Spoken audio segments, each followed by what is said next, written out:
ሰላም ሰላም ሰላማችሁ ይብዛልኝ ውድ የሀገሬ ልጆች እንዴት ናችሁ? እኔ ጋር እግዚአብሔር ይመስገን ሁሉም ሰላም ነው። እናንተም ደህና እንደምትሆኑ ተስፋ አደርጋለሁ። ዛሬ ለየት ባለ ነገር መጥቻለሁ ማለት ነው። የግል አስተያየቴ ነው። ምን መሰላችሁ?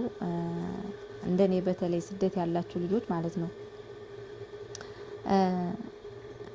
የሚጠቅም ነገር ነው ብዬ ያሰብኩት ነገር ለኔ የጠቀመኝን ነው የምነግራችሁና አንዳንዴ ደሞዛችን ስንቀበል በተለያየ ስራ የምንሰራ ሰዎች ማለት ነው ደሞዛችን ስትመጣ ጊዜ አንዳንዶቻችን ጭርስ አድርገን ምንም ሳናተርፍ የሆነ ነገር እያማረን ጨርሰን ወደ ሀገር እንልካለን። አንዳንዶቻችን ደግሞ ቢያንስ የወር ደሞዛችን ወይ ግማሽ ወይንም ሩብ የሚሆን አስቀርተን እዚህ የተለያየ ነገር በማይረባ ነገር ኮስሜቲክ እንጨርሰዋለን ብሩ ማለት ነው። እንደኔ ማለት ነው። ለምሳሌ እኔ በኔ ማለት ነው እኔ በራሴን ወክዬ በቃ ቢያንስ ደሞዜ ሲመጣ በየወሩ የሆነ ነገር የማይረባ ነገር ገዛዝቼ አጥፋዋለሁ ብሩን ማለት ነው። በቃ እዚህ ግባ የማይባል ነገር ለምሳሌ ኢትዮጵያ ሄዶ የማይጠቅም ነገር እንደ ልብስ እንደዚህ በተለይ ሺኤን የሚባል አፕሊኬሽን ማለት ነው በጣም ብር የሚጨርሰው እውነቴን ነው የምላችሁ እህቶቼ። እና ስልካችሁ ካለ ከስልካችሁ ካለ አጥፉት። እውነቴን ነው የምላችሁ በጣም ብር ይጨርሳል። እኔ በየወሩ አሁን ሳስበው ማለት ነው ከመጀመሪያ ከድሮ ጀምሬ የገዛውትን ልብስ ቢታሰብ ስንት ብር በሆነ ማለት ነው። እውነቴን ነው እና ከራሴ ያሰብኩትን ነው። እና ቅርብ ጊዜ የሆነ ሀሳብ ሲመጣልኝ ለምን ያ ሁሉ ብር ያጠፋሁት ከዚህ በፊት በቃ እንዳለ ሆኖ ካሁን በኋላ እስኪ ለአንዳንድ ነገር ከኦንላይን ምገዛውን ነገር ያሰብኩትን ብሩን ባጠራቀምስ ብዬ አሰብኩት እና ትንሽ የዋን ሳጥን ገዝቼ አሁን ብር ማጠራቀም ጀምሬያለሁ ማለት ነው። እውነቴን ነው የምላችሁና ለእናንተ ይጠቅማል ብዬ ያሰብኩት ነገር ነው። እንደዚህ ኮስሜቲክ በማይረባ ነገር እህቶቼ ብራችሁን አጨርሱ። እውነቴን ነው የምላችሁ። ምክንያቱም የሆነች ጓደኛዬ ለምሳሌ ልንገራችሁ በቅርብ ሀገር ገብታለች እና እሷ እውነት ለመናገር ብር አታጠፋም ነበረ።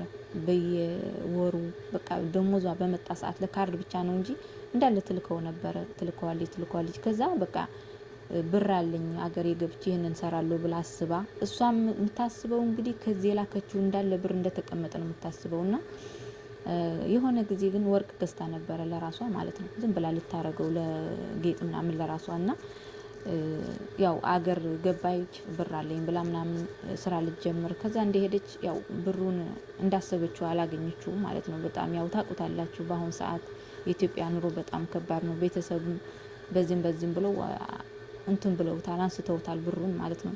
እዚህ ያለች እንዳይነግሯት የሆነ ስሜቷ እንዳይረበሽ ብለው አገርሽ ግቢ ችግር የለውም ምናምን አሏት። ስትገባ ግን ያው እንዳሰበችው አልሆነምና ምን አረገች መጨረሻው ከዚህ ይዛው የሄደችውን ወርቅ ማለት ነው። እውነቴን ነው የምላችሁ ሽጣ ደግሞ የዚህ ሀገር ወርቅ በጣም ሀገራችን እንትን አለው በጣም ነው ተፈላጊ ነው። በተለይ 21 ካራንቱን ማለት ነው በጣም ይፈልጋል እኛ ሀገር ማለት ነው። እና እህቶቼ እውነቴን ነው የምላችሁ ወርቅ ግዙ። በቃ ይሄ አንዳንድ ነገር ኮተት ልብስ ምናምን አይጠቅምም። እግዚአብሔርን ነው የምላችሁ ኢትዮጵያ ሄዶ ጭራሽ አይጠቅምም። ልንገራችሁ ነው እህታችሁ። ስለዚህ በቃ ዋጋ የሚሰጥ ነገር ግዙ። ለምሳሌ እንደ ወርቅ በቃ መግዛት ባትችሉ እንኳን ብሩን አስቀምጡት፣ ችግር የለም አጠራቅሙት። አንዳንድ እህቶቼ ደግሞ ጭርስ አርጋችሁ ብር አትላኩ ወደ ሀገር ቤት። ምክንያቱም እዚህ አስቀሩ አገራችሁ ስትሄዱ እናንተ ይዛችሁ ትሄዳችሁ ይጠቅማችኋል በኋላ ማለት ነው። ግን ከዚህ እየላካችሁ ትጨርሱና እዛ አለኝ ብላችሁ ስትሄዱ ባዶ ከዚህ ያው ብሩ ላታገኙት ትችላላችሁ። እዛን ጊዜ ደግሞ አይምሯችሁ በጣም ትንሽ ይጎዳል። ግን ከዚህ የሆነ ነገር ይዛችሁ ብትሄዱ ይጠቅማችኋል። ያ ብር እንኳን እንዳሰባችሁት ባይኖር አገር ቤት እናንተ ከዚህ የሆነ ነገር ይዛችሁ ከሄዳችሁ የሆነ ጊዜ ያጠራቅማችሁ ይጠቅማችኋል። የሆነ ነገር ለማገዝ ማለት ነው አገር ቤት እና እችን ነገር ላካፍላችሁ ነው እህቶቼ።